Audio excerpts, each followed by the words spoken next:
A marca da besta. O alerta mais urgente em toda a história humana. E ele é dado pelo próprio Deus. Se alguém adorar a besta e a sua imagem, e receber o sinal na sua testa ou na sua mão, também este beberá do vinho da ira de Deus. Muitos cristãos estão confusos a respeito do que esta marca é. Este conhecimento é indispensável, porque todo que receber a marca será destruído para sempre. Este talvez será o vídeo mais importante que você algum dia assistirá. Nós iremos diretamente à Bíblia para revelar com 100% de certeza a marca da besta e como você pode evitá-la.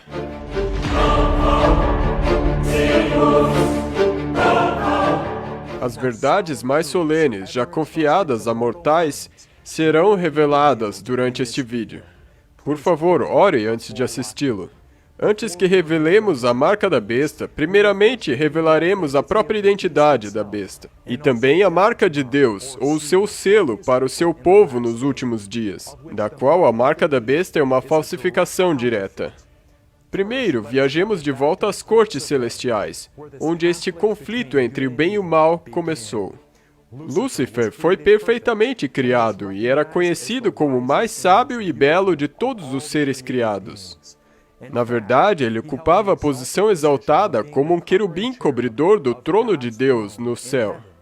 Neste trono está contido a santa lei de Deus, os 10 mandamentos, a transcrição imutável de seu caráter, o código eterno da moralidade para todo o universo.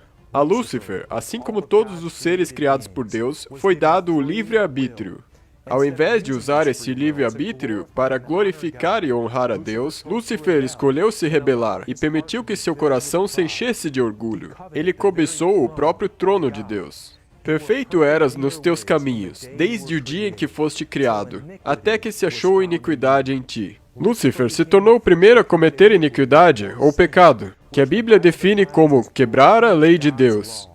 Ele quebrou essa lei dos 10 mandamentos, que ele tinha sido incumbido de proteger e exaltar no céu. Recusando-se retornar a sua lealdade a Deus, Lúcifer acabou sendo expulso do céu, juntamente com aqueles que se rebelaram com ele, 1/3 dos anjos no céu. E por que Deus não destruiu Lúcifer naquela mesma hora? Se ele assim o fizesse, o universo então obedeceria a Deus por causa do medo e não do amor. Ainda existiriam dúvidas acerca do caráter de Deus e sua lei. Deus está permitindo que o pecado prossiga o seu curso, para que cada ser humano possa ver os resultados do pecado e decidir por si mesmo que mestre ele servirá. Agora a guerra entre o bem e o mal continua, e este planeta é o campo de batalha. Lúcifer, agora conhecido como Satanás, percorre essa terra, procurando tentar seres humanos, a coroa da criação de Deus, a se rebelarem contra o Criador e sua santa lei. A Bíblia nos adverte: sede sóbrios e vigilantes. O diabo, vosso adversário, anda em derredor, como um leão que ruge procurando alguém para devorar. Satanás, em forma de serpente, tentou Adão e Eva, nossos primeiros pais, a pecar, trazendo morte, sofrimento e dor a este mundo. Jesus Cristo, o herói da raça humana, veio a este mundo para pagar a pena de morte pelo pecado, pela lei de Deus que havia sido quebrada. Jesus viveu uma vida perfeita e guardou os mandamentos de seu Pai. No entanto, ele morreu por nós para que possamos viver. A sua morte sacrificial na cruz provou 2 coisas a respeito de Deus. Uma é que Deus é justo. Sua lei, os 10 mandamentos, é eterna e nunca poderá ser mudada. Até mesmo Jesus teve de pagar a penalidade pela transgressão da lei de Deus, uma vez que ele tomou sobre si nossos pecados. 2. Provou que Deus é amor. Ele enviou seu próprio Filho a morrer para que pudéssemos viver. Ao longo da história, Satanás trabalhou através de várias nações e agências para tentar, enganar e destruir o povo de Deus, incluindo o Antigo Egito e o ensino do Espiritismo, que ensina que o espírito continua vivendo depois da morte, e a Babilônia com suas práticas ocultistas e feitiçarias, e o brutal Império Romano, que tentou destruir Jesus na infância. E como nós vimos anteriormente em um vídeo, Satanás se infiltraria dentro da própria igreja, usando a união da Igreja Católica Romana com o Estado para perseguir e enganar o povo de Deus. Mas durante todo o período da história, Deus sempre manteve um povo que se posicionou ao seu lado. mesmo em meio aos ataques mais ferozes. Este grande conflito entre Cristo e Satanás se estendeu por séculos e continua até os dias de hoje. Quer percebamos ou não, cada um de nós está envolvido numa guerra, uma batalha pelas nossas almas. Devemos tomar uma decisão, uma escolha, de que mestre serviremos? Cristo ou Satanás? Ao longo da história, a lealdade a Deus tem sempre sido evidenciada por uma coisa: obediência. E nisso sabemos que o conhecemos, se guardarmos os seus mandamentos.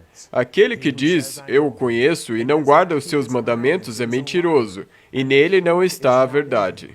Mas qualquer que guarda a sua palavra, o amor de Deus está nele verdadeiramente aperfeiçoado.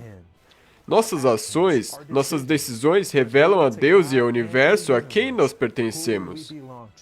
Então, a marca da besta, o teste final para a humanidade, será uma questão de adoração, uma questão de obediência. A quem serviremos? Antes que revelemos essa famigerada marca, devemos identificar a própria besta, também conhecida como o Anticristo. Existe apenas um poder na história humana que se encaixa perfeitamente com cada descrição bíblica da besta: a união do Estado com a Igreja Católica Romana, o Papado. Este não é um ataque às pessoas da Igreja Católica, mas uma advertência contra esse falso sistema de adoração. Este também não é um novo ensinamento, mas era largamente aceito como uma clara verdade pelo protestantismo. Inúmeros reformadores e pregadores cristãos, como Lutero, Calvino, Wesley, William Spurgeon, dentre outros, firmemente mantiveram essa opinião. Vamos revisar rapidamente. O Anticristo, a besta, 1. Sobe a partir do mar. E eu pus-me sob a areia do mar e vi subir do mar uma besta. Apocalipse 13:1. A Bíblia nos diz que o mar representa uma área densamente populada. As águas que viste são povos e multidões, e nações e línguas. O papado cumpre este requisito, pois surgiu na Europa Ocidental, o centro da civilização mundial na época. 2. O Anticristo recebe seu trono, poder e autoridade do dragão. E o dragão deu-lhe o seu poder, e o seu trono e grande poderio. O dragão representa Satanás, e neste contexto, Roma pagã, através da qual Satanás trabalhou ao tentar destruir Jesus quando nasceu. A história revela que Roma pagã de fato transferiu seu poder, trono e autoridade diretamente a Roma papal, a Igreja e Estado católico. A Igreja romana se colocou no lugar do Império Romano papal, e é na realidade a sua continuação. O Papa, que se auto-intitula Rei e Pontífice Máximo, é o sucessor de César. A Igreja Católica, sem dúvida, se encaixa nessa segunda característica. 3. O Anticristo se torna um poder global. E toda a terra se maravilhou seguindo a besta. Foi-lhe dada ainda autoridade sobre cada tribo, povo, língua e nação. Ninguém discute o poder e a influência global da Igreja Católica. Líderes das nações mais poderosas da Terra se reúnem para prestar homenagem ao Papa. Na verdade, a própria palavra católica significa universal. Não há dúvidas que a prova 3 se encaixa com a Igreja Católica. E isso faz sentido, porque este poder da besta deve ter influência mundial para poder impor a marca da besta, que será revelada mais adiante neste mesmo vídeo. 4. O Anticristo é culpado de blasfêmia. E sobre as cabeças, nomes de blasfêmia. Foi-lhe dada uma boca que proferia arrogâncias e blasfêmias. A besta abriu a boca em blasfêmias contra Deus, para lhe difamar o nome e difamar o tabernáculo, a saber, os que habitam no céu. A Bíblia define blasfêmias de duas maneiras. 1. Alegar ter o poder de perdoar pecados, e 2. Alegar ser igual a Deus.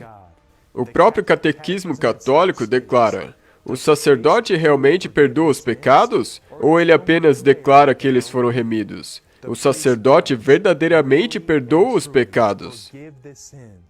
E em virtude do poder dado a ele por Cristo. Todo o sistema confessional católico é uma falsificação humana ao plano de salvação de Deus. Somente Deus pode perdoar pecados. O papado não somente alega perdoar pecados, mas eles acreditam que o Papa é igual ao próprio Deus. O Papa Leão XIII declarou: "Nós, os papas, ocupamos nessa terra o lugar de Deus Todo-Poderoso." Amigos, nós devemos ser claros. O papado é culpado de blasfêmia. E em breve veremos como as reivindicações blasfemas do papado estão relacionadas diretamente com a marca da besta. 5. O anticristo governou por 42 meses proféticos, e foi-lhe dada autoridade para agir durante 42 meses. Em profecia bíblica, um dia profético é igual a um ano literal. Vemos esse princípio em Números 14:34, e também em Ezequiel 4:6, que diz: "Um dia para cada ano." Portanto, este poder do anticristo governaria por 42 meses proféticos, que é 1260 dias, de acordo com o calendário hebraico, que equivale a 1260 anos literais. Cumpriria o papado essa profecia específica? Roma papal recebeu a supremacia total na Europa em 538 DC, quando não mais havia oposição ao decreto do imperador Justiniano, dando ao Papa o controle completo da Europa. O papado desfrutou deste poder absoluto sobre as nações da Europa durante a Idade das Trevas, quando as pessoas eram mantidas na escuridão espiritual e intelectual.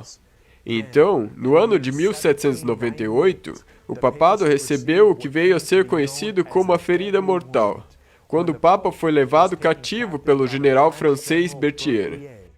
Este evento marcou o fim do período de domínio papal na Europa. Podemos ver que exatamente 1260 anos se passaram entre os anos de 538 e 1798 DC. Um perfeito cumprimento da profecia. E mais uma prova específica de que o papado é o anticristo. 6. O anticristo recebe uma ferida mortal que mais tarde é curada. Uma das cabeças da besta parecia ter sido golpeada de morte, mas essa ferida mortal foi curada. Esta ferida mortal ocorreu em 1798, quando Berthier, o general de Napoleão, tomou o Papa como prisioneiro, praticamente aleijando o papado e terminando seu reinado de 1260 anos. Contudo, a Bíblia profetizou que esta ferida mortal seria curada. Ninguém discutirá o poder universal, a influência e prestígio que o papado tem atualmente. Chocantemente, mesmo grande parte do mundo protestante está tentando se unir a Roma. Eles abandonaram a posição dos reformadores que denunciaram o papado como o anticristo. E esqueceram-se que a palavra protestante envolve um protesto contra os falsos ensinamentos e práticas da Igreja Católica. O mundo cristão está sendo moldado e preparado para receber a marca da besta, que em breve será revelada neste vídeo. 7. O anticristo recebe adoração. Também adoram a besta, dizendo: "Quem é semelhante à besta? Quem pode lutar contra ela?" Uma besta na profecia bíblica representa uma nação. No entanto, este animal de Apocalipse 13 será diferente dos outros, pois será tanto uma nação quanto um poder religioso que recebe adoração. Todos sabemos que o papado é um poder religioso, mas você sabia que a cidade do Vaticano, a sede do papado, é na verdade uma nação? Na verdade, o Vaticano é o menor país do mundo, ocupando apenas 0,44 km² dentro de Roma, na Itália. Isso significa apenas 20% do tamanho do Central Park na cidade de Nova York. Apesar de seu tamanho minúsculo, o Vaticano é uma das nações mais poderosas e recebe adoração de todos os lugares do mundo, com mais de 1 bilhão de seguidores. Não é de se surpreender que o papado também se encaixe com esta prova, porque a marca da besta, como mencionado anteriormente, envolve adoração. 8. O anticristo persegue o povo de Deus. Foi-lhe dado também que pelejasse contra os santos e os vencesse. A Bíblia profetizou que este poder do anticristo derramaria sangue do povo de Deus, os santos. O fato de que o papado se encaixa com esta prova mais do que qualquer outra organização na história simplesmente não pode ser negado. Que a Igreja Romana derramou mais sangue inocente do que qualquer outra instituição que já existiu na Terra não será questionado por nenhum protestante que tenha conhecimento decente da história. Historiadores estimam que mais de 50 milhões de vidas foram destruídas pelo papado durante a Idade das Trevas por questões de religião. Para seu crédito, o Papa João Paulo II admitiu e pediu desculpas por estes assassinatos em massa. Mas isso não pode desfazer estas atrocidades terríveis. 9. O anticristo tem um homem como seu líder. Daniel capítulo 7 descreve o poder do pequeno chifre, que também se refere ao anticristo. E eis que neste chifre havia olhos como de um homem, e uma boca que falava com insolência. A Igreja e Estado Católico Apostólico Romano também cumpre a prova 9. A Igreja tem um líder claro e visível, o Papa, cujos ensinamentos ecoam as blasfemas reivindicações de poder mundial. 10. O anticristo tem o número 666.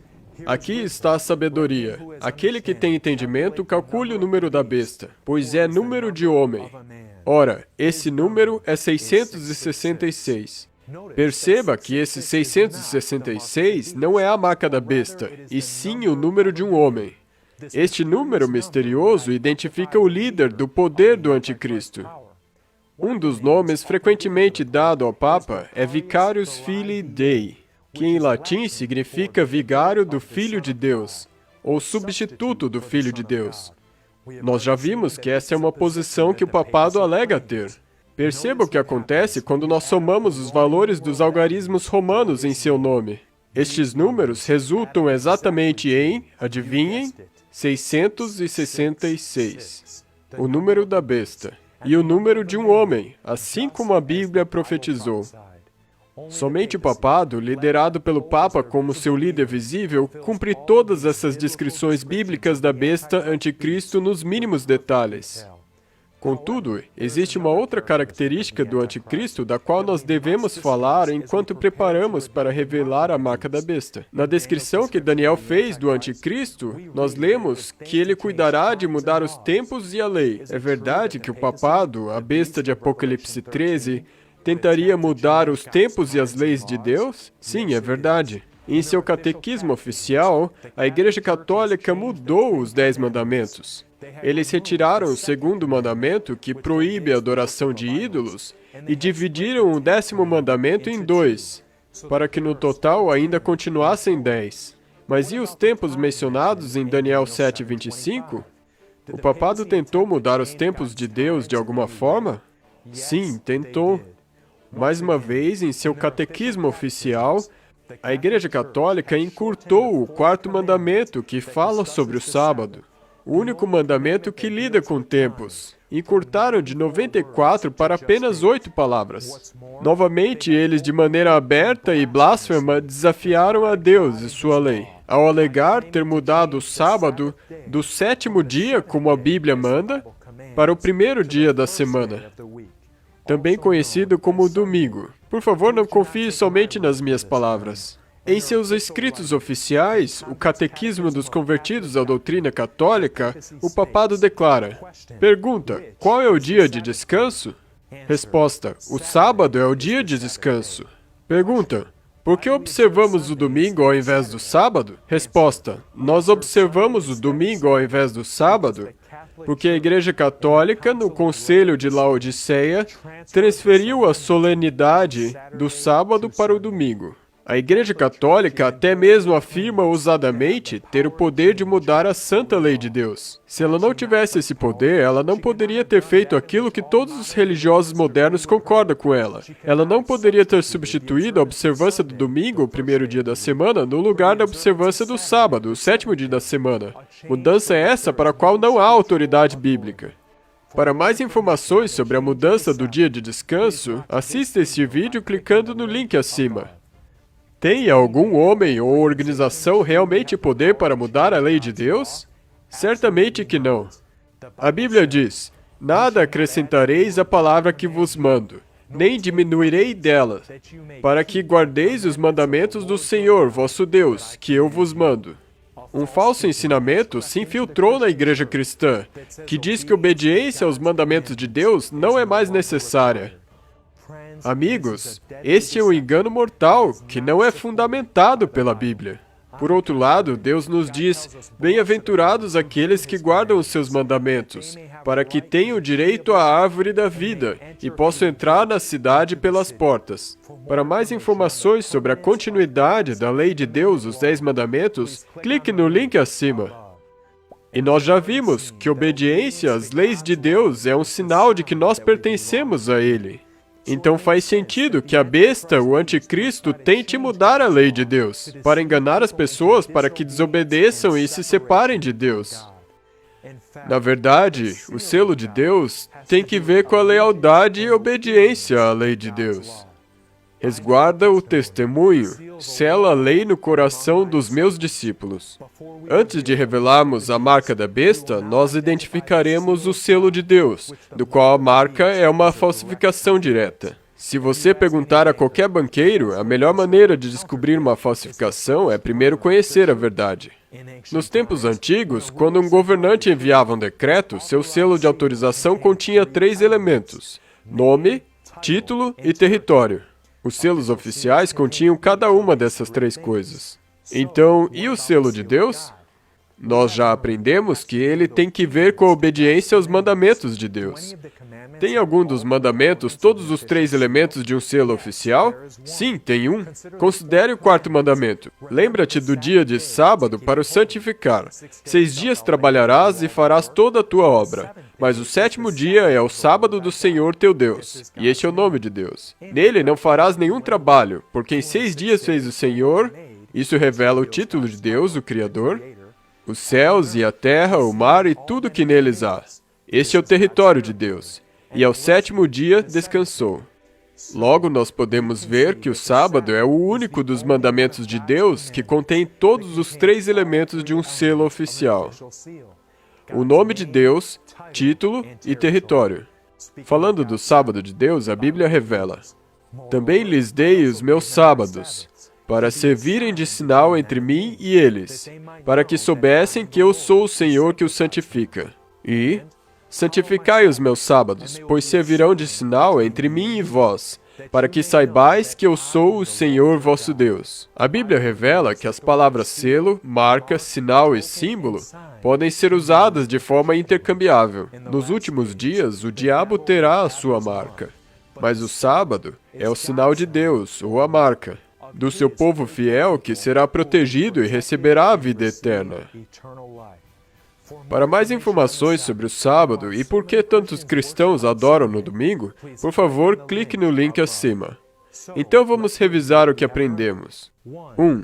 A marca da besta virá do poder da besta, que identificamos como o papado. 2. A marca da besta será focada em torno de adoração, especificamente obediência aos mandamentos de Deus. Outra razão pela qual podemos ter certeza disso é que o verso seguinte, que alerta diretamente sobre a marca da besta em Apocalipse 14, declara: aqui está a perseverança dos santos, os que guardam os mandamentos de Deus e a fé de Jesus.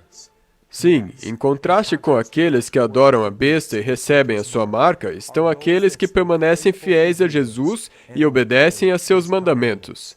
3. A marca da besta será um substituto ou falsificação do selo de Deus, que nós já aprendemos ser o sábado. Chegou a hora, amigos, o momento que estávamos esperando.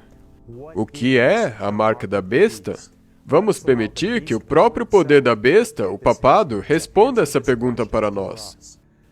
A igreja está acima da Bíblia, e essa transferência da observância do dia de descanso do sábado para o domingo é a prova deste fato. Falando dessa mudança no dia de descanso, o papado admite abertamente o seguinte: este ato é uma marca do seu poder eclesiástico e autoridade em assuntos religiosos. A santificação do domingo é a marca da besta. A suposta mudança do sábado é o sinal ou marca do suposto poder e autoridade da besta. Agora, sejamos claros. Muitos cristãos sinceros e amáveis adoram no domingo ou acreditam que este seja um dia sagrado. Não estamos julgando o coração de ninguém. Deus apenas nos responsabiliza pelo que sabemos ou tivemos a chance de saber. Mas quando Deus revela a verdade para nós, temos a responsabilidade de segui-la, e isso será para o nosso próprio bem. Também é importante observar que ninguém tem a marca da besta agora. Vamos aprender quando isso ocorrerá em instantes. Amigos, apenas um dia da semana é sagrado, e esse dia é o sábado, o sétimo dia, que vai do pôr do sol da sexta-feira até o pôr do sol do sábado. E havendo Deus terminado no dia sétimo a sua obra que fizera, descansou neste dia de toda a sua obra que tinha feito. E abençoou Deus o dia sétimo e o santificou, porque nele descansou de toda a obra que, como Criador, fizera. Perceba que Deus abençoou o sétimo dia, não um sétimo dia. E Ele especificamente abençoou o dia em que Ele terminou sua criação deste mundo. Somente Deus pode santificar um dia, e não temos o direito de escolher outro dia. Ao substituir o sábado pelo domingo, o papado criou uma falsificação direta para o sábado, o selo de Deus. Conforme profetizado na Bíblia, eles procurariam mudar os tempos e a lei, e ao fazer isso, afirmam estar acima da Bíblia, e até acima do próprio Deus. Mas o que Deus diz sobre ensinar crenças feitas por seres humanos ao invés da Bíblia?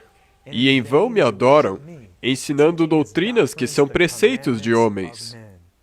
Então, como alguém recebe a marca da besta ou o selo de Deus?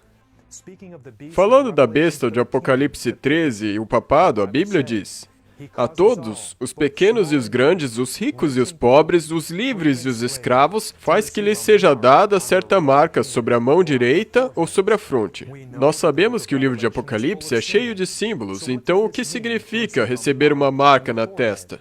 Esta é a aliança que farei com eles depois daqueles dias, diz o Senhor. Porei no seu coração as minhas leis, e sobre a sua mente eu as inscreverei. Perceba que Deus promete escrever suas leis em nossas mentes. E é o lobo frontal, ou a fronte, que é responsável pelas decisões morais que nós tomamos. A Bíblia revela que nossa fronte simboliza as nossas decisões. Falando em selo de Deus, o sábado, o quarto mandamento diz: lembra-te do dia de sábado para o santificar. E como nós nos lembramos? Com a nossa mente ou a nossa fronte. Aceitar o selo de Deus envolve fazer a decisão de obedecer ao verdadeiro sábado de Deus, o adorando como Criador. Em contraste, a marca da besta pode ser recebida ou na fronte ou na mão. O que isso significa? De novo, a fronte é onde nós tomamos nossas decisões morais, e será como um sinal na tua mão, e por memorial entre teus olhos, para que a lei do Senhor esteja na tua boca. A marca será recebida na fronte quando alguém acredita num sábado falso, o domingo, apesar das evidências bíblicas mostrarem o contrário. Eles estão enganados. E na mão? A Bíblia revela que a mão é um símbolo de trabalho ou ações. Tudo quanto tiver a mão para fazer, faze-o conforme as tuas forças. A marca da besta será recebida na mão por aqueles que decidem seguir a maioria e aceitar o domingo como dia santo para evitar a perseguição. Este grupo não será enganado ao receber o falso sábado, mas suas ações mostrarão submissão à autoridade da besta. Então, podemos ter certeza de que a marca da besta não é uma marca física. Lembre-se, o plano da salvação e o grande conflito inteiro entre o bem e o mal sempre foi baseado no nosso livre-arbítrio. Nossa decisão de aceitar ou rejeitar a Deus e suas exigências.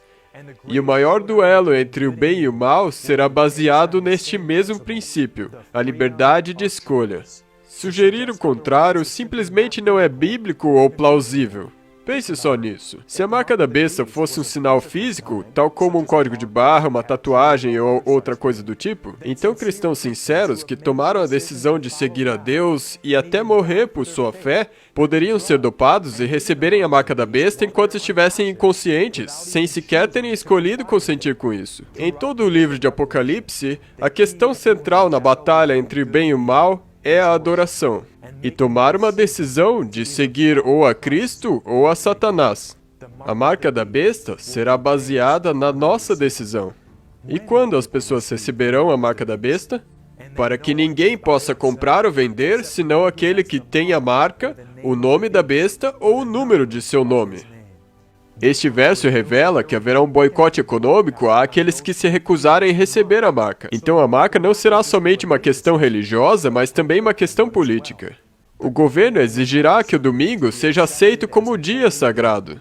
Uma vez que a marca da besta não será uma marca física, como o governo poderá identificar aqueles que não poderão comprar ou vender nos últimos dias? A Bíblia não revela exatamente como essas leis serão impostas, mas poderia ser que as contas bancárias daqueles que se recusarem a receber a marca serão congeladas. Ou é possível que um microchip ou algum outro dispositivo seja usado para identificar aqueles que poderão comprar e vender nos últimos dias. Mas este dispositivo em si não será a marca da besta. Nós já vimos a partir da Bíblia que a marca é um símbolo para as nossas decisões ou ações. A marca será recebida quando as autoridades civis forçarem a aceitação do domingo como dia sagrado. Quando as pessoas concordarem com tais decretos, ao invés do mandamento de Deus de santificar o sábado, então elas receberão a marca da besta. Mas poderiam essas leis dominicais realmente acontecer? O fato é que já aconteceu. Atualmente, nos livros oficiais de 28 estados norte-americanos, há o que são chamados como Blue Laws, as leis azuis. De acordo com o site worldpopulationview.com, as leis azuis são feitas para restringir certas atividades aos domingos, ou outros dias específicos, por razões religiosas, a fim de observar um dia de adoração e descanso. As leis azuis também podem proibir compras ou venda de itens específicos aos domingos. Nos séculos 18 e 19, as pessoas eram muitas vezes detidas, multadas e às vezes até cumpriam pena de prisão por conduzir negócios no domingo. Acreditava-se que esses cidadãos estavam realmente quebrando o dia de descanso. À medida que nossa cultura se tornou mais secular com o passar dos anos, muitas dessas leis azuis dominicais foram revogadas. No entanto, elas ainda existem em vários estados. Às vezes é a venda de álcool que é proibida aos domingos. Estas leis azuis são frequentemente defendidas, porque são vistas como sendo benéficas tanto secular como religiosamente. Então, qual é o problema com essas leis dominicais? Primeiramente, a Bíblia ensina que o sétimo dia é o dia santo, o sábado, e não o primeiro dia da semana, o domingo. Em segundo lugar, essas leis dominicais são uma perigosa combinação de igreja com Estado. Ao longo da história, quando assuntos religiosos foram legislados pelo governo, muitas vezes isso levou a um grande derramamento de sangue do povo de Deus. O governo de Deus é baseado na liberdade de escolha, e não na força ou pressão. E é por isso que os Estados Unidos da América foi fundado nos princípios da liberdade religiosa e civil. E a primeira emenda da Constituição americana protege nosso direito de adorar a Deus como quisermos. Essas leis dominicais não apenas violam nossa Constituição, mas são uma prévia do que está por vir, de acordo com a profecia bíblica. Quando a igreja e o Estado se unirem para fazer cumprir a adoração do domingo, isso será uma imagem à besta.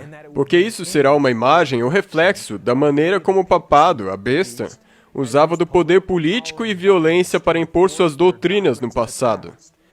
Haverá um decreto de morte contra o povo de Deus, que se recusará a aceitar esta marca da besta, o falso dia de adoração, para que também a imagem da besta falasse e fizesse que fossem mortos todos os que não adorassem a imagem da besta. Agora mesmo, enquanto falamos, o movimento para santificar o domingo vem ganhando destaque em todo o mundo. Na sua mais recente encíclica, Laudato Si, sobre o cuidado do nosso lar mútuo, o Papa envolve o mundo em uma discussão a respeito de como estamos tratando o nosso planeta e o que podemos fazer para melhorar. Interessantemente, o Papa usa essa encíclica para promover um dia de adoração. Não o sábado bíblico, mas o primeiro dia da semana, o domingo. O Papa afirma que domingo deveria ser um dia que cura nosso relacionamento com Deus, conosco mesmo, com os outros e com o mundo. Os estudantes da Bíblia verão isso como mais um passo em direção ao cumprimento da profecia bíblica. Mudança climática, declínio moral ou um colapso financeiro global, tudo isso poderá ser usado como desculpa para impor a cultuação ao domingo. Além do mais, os líderes das igrejas protestantes, que antes eram fortemente opostos às falsas doutrinas da Igreja Católica, estão agora estendendo as mãos para se unir a Roma. Considere as palavras do bispo Tony Palmer, que aqui fala a um grande grupo de evangélicos, supostamente cristãos protestantes. Se não existe mais protesto, como pode haver uma igreja protestante?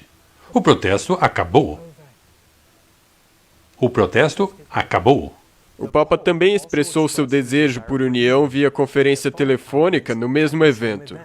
O líder evangélico Kenneth Copeland, que convidou Tony Palmer para este evento, continua e concorda com a busca do Papa pela união entre católicos e protestantes. Uma vez que não sabemos como orar por ele como deveríamos, não podemos senão concordar com ele em sua busca, em seu coração, pela unidade do corpo de Cristo.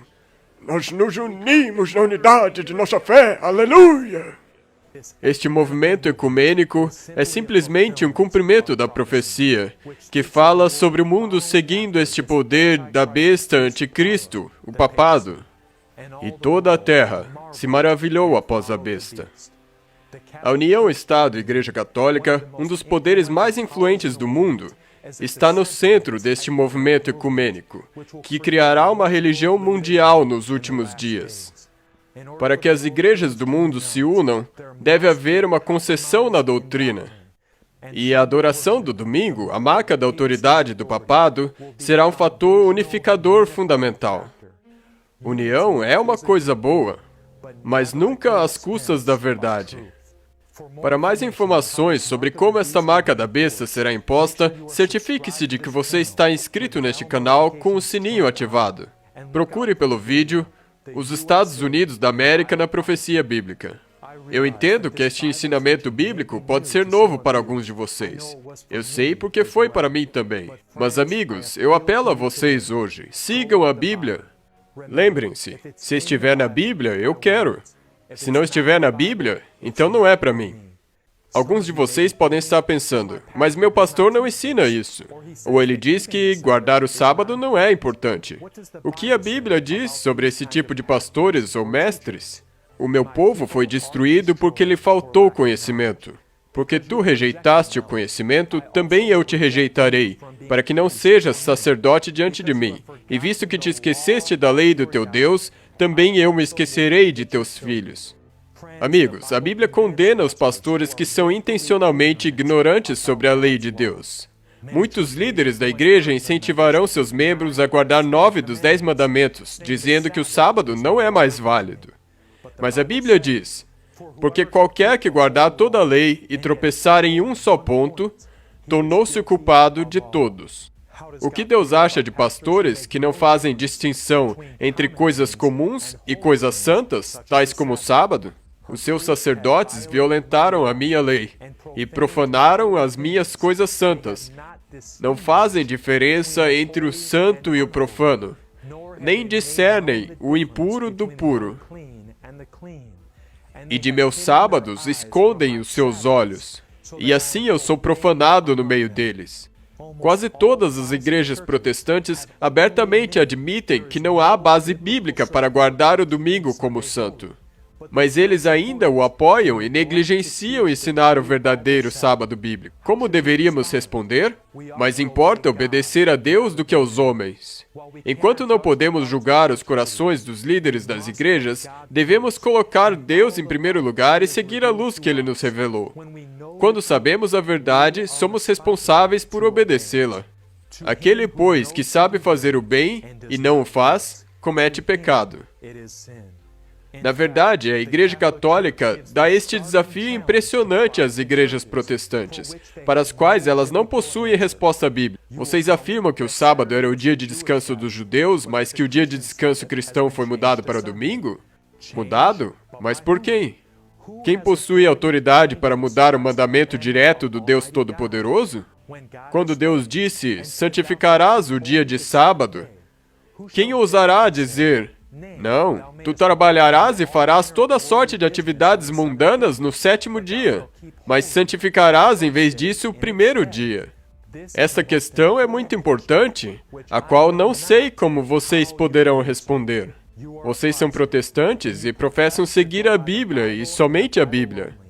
Mas nessa questão tão importante, sobre a observância de um dia como santo, vocês vão contra o que está explícito na Bíblia e colocam outro dia no lugar daquele que a Bíblia ordenou. O mandamento de santificar o 7º dia é um dos 10 mandamentos. Vocês creem que os outros 9 ainda estão valendo, Quem lhes deu autoridade para desrespeitarem o quarto mandamento? Se vocês forem consistentes com seus próprios princípios, se vocês realmente seguissem a Bíblia e a Bíblia somente, vocês deveriam ser capazes de prover uma parte do Novo Testamento onde esse quarto mandamento foi claramente alterado. Amigos, um ataque, uma quebra foi feita na lei de Deus. O seu santo dia, o sábado, está sendo pisoteado pela maioria do mundo cristão.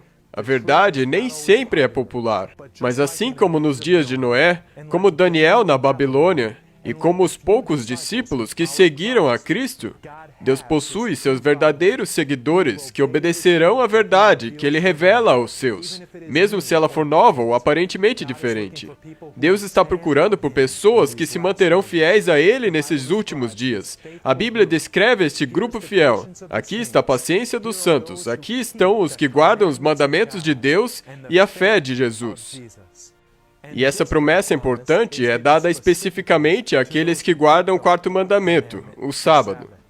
Se desviares o teu pé do sábado, de fazeres a tua vontade no meu santo dia, e chamares ao sábado deleitoso e o santo dia do Senhor, digno de honra, e o honrares, não seguindo os teus caminhos, nem pretendendo fazer a tua própria vontade, nem falares as tuas próprias palavras, então te deleitarás no Senhor. E te farei cavalgar sobre as alturas da terra, e te sustentarei com a herança do teu pai Jacó, porque a boca do Senhor o disse. Que promessa! Espero que você se junte a mim, amigo, em honrar o verdadeiro dia de Deus, o sábado, e receber a paz e a bênção especial que vem com ele. Nos dias finais da história da Terra, quando o decreto de morte for determinado sobre o povo de Deus que se recusarem a aceitar o falso dia de adoração, uma voz alta ecoará pelos céus. Não danifiqueis a terra, nem o mar, nem as árvores, até que hajamos selado nas suas testas os servos do nosso Deus. Sim, aqueles que guardarem o verdadeiro sábado, o selo de Deus, serão protegidos nos últimos dias. Como Sadraque, Mesaque e Abednego, na fornalha na Babilônia, Deus usará esta grande provação para testar e refinar o caráter deles, preparando-os para o céu. E assim como Ele fez àqueles fiéis hebreus, Ele estará junto conosco através dessa grande provação e nos livrará. Mas aqueles que receberem essa temível marca sofrerão a indescritível dor de perder a vida eterna. Amigo, você pode evitar essa perda infinita. Eu acredito que Deus te trouxe até este vídeo por um motivo, para que você possa conhecer a verdade. Estamos agora frente a frente a uma escolha. Obedeceremos aos homens ou obedeceremos a Deus? Irá você seguir a multidão ou seguirá a verdade? A questão da marca da besta é centrada na adoração, e a adoração é diretamente relacionada à obediência. Não sabeis vós que, a quem vos apresentardes por servos para lhe obedecer, sois servos daquele a quem obedeceis? Quem terá autoridade sobre nossas vidas? Nós mesmos, seres humanos, ou Deus? Amigo, Jesus apela a você hoje. Se me amais, guardai os meus mandamentos. Você aceitará o convite dele? Se este vídeo te foi útil, e se você quiser que outras pessoas saibam dessas verdades poderosas, certifique-se de curtir, comentar e compartilhar este vídeo. Para mais informações sobre a marca da besta e outros temas cruciais dos tempos finais, eu altamente recomendo esse livro que é capaz de mudar vidas, O Grande Conflito. Para obter um deles hoje, basta clicar no link acima ou na descrição abaixo. Mas o mais importante, amigos, mantenha seus olhos em Jesus, o autor e consumador da nossa fé.